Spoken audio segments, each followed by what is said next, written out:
საკონსტიტუციო სარჩელი საკონსტიტუციო სასამართლოშია. ვინ დაიცავს მას ქართული ოცნებიდან ჯერ არ ამბობენ. დოკუმენტი თბილისიდან ბათუმში პარლამენტის წარმომადგენლებმა ჩაიტანეს და სამი პარტიის გასაუქმებლად პროცესიც ახლა სწორედ ამ შენობაში დაიწყება. ოცნების ლიდერები მთავარ მოტივაციას არ მალავენ. გაუქმებას მხოლოდ ის გადარჩა, ვინც პარლამენტი აღიარა. გიორგი გახარიას პარტიასთან მიმართებით, იმით რომ შემოვიდნენ პარლამენტში, მათ უშველეს თავს და ეს ამ არგუმენტისგან, ამ სამართლებრივ არგუმენტისგან თავი გაითავეს. გახარია პარლამენტში შესვლამ გადაარჩინა. შალვა პაპუაშვილი ამბობს, რომ ბოიკოტი იყო ამ დრომდე ერთადერთი სამართლებრივი საფუძველი, რომლითაც ყოფილი პრემიერის პარტიასაც აკრძალავდნენ. თუმცა მას შემდეგ გადაიფიქრეს, რაც დეპუტატები საკანონმდებლო ორგანოში შევიდნენ.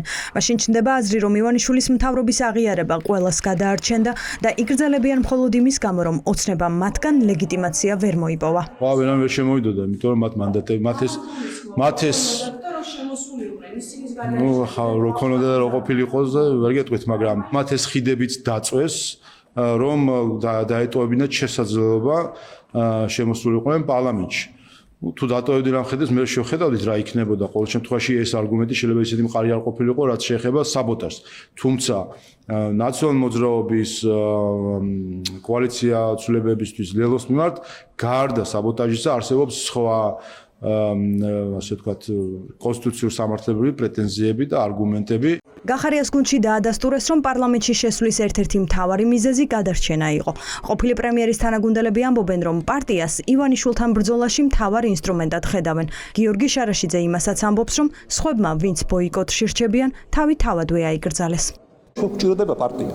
ჩვენ ნახეთ, კიდევ ერთხელ მინდა ახსნა. ჩვენ იმის კომპლექსი კი არ გვაქვს, რომ პარტია გვჭირდება იმისთვის, რომ არჩევნებში მივიღოთ მონაწილეობა და დავამარცხოთ ეს ხელისუფლება და ამ პარტიებს გულისხმობ ნაციონალურ მოძრაობას და მის განაყოფას.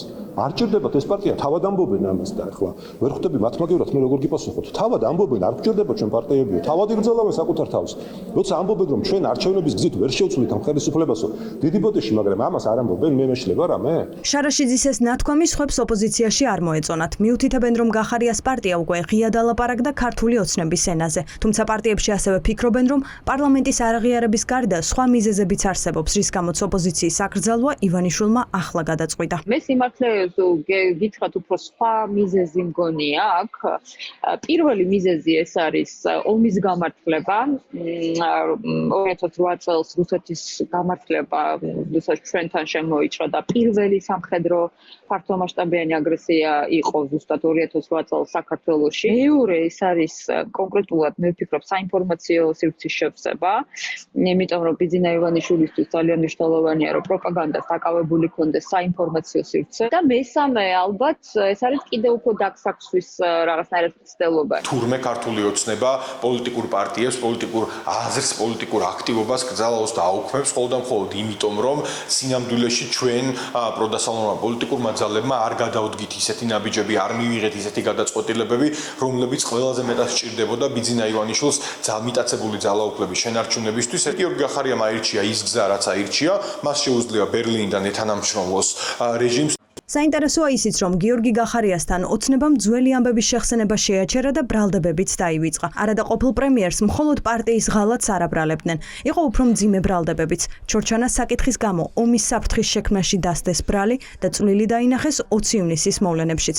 თუმცა დღეს გაირკვა, რომ ეს მხოლოდ პოლიტიკური შეფასება ყოფილა და სამართლებრივი გაგრძელებაც რომ მოხდეს, პარტიაზე პასუხისმგებლობა არ ვრცელდება.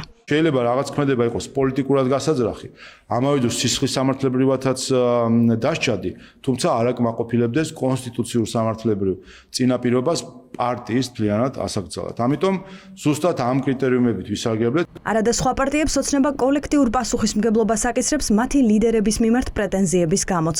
არ არის გამორიცხული პარტიების აკრძალვის სარჩელის განხილვას დაპატიმრებული ოპოზიციონერებიც დაესწრონ.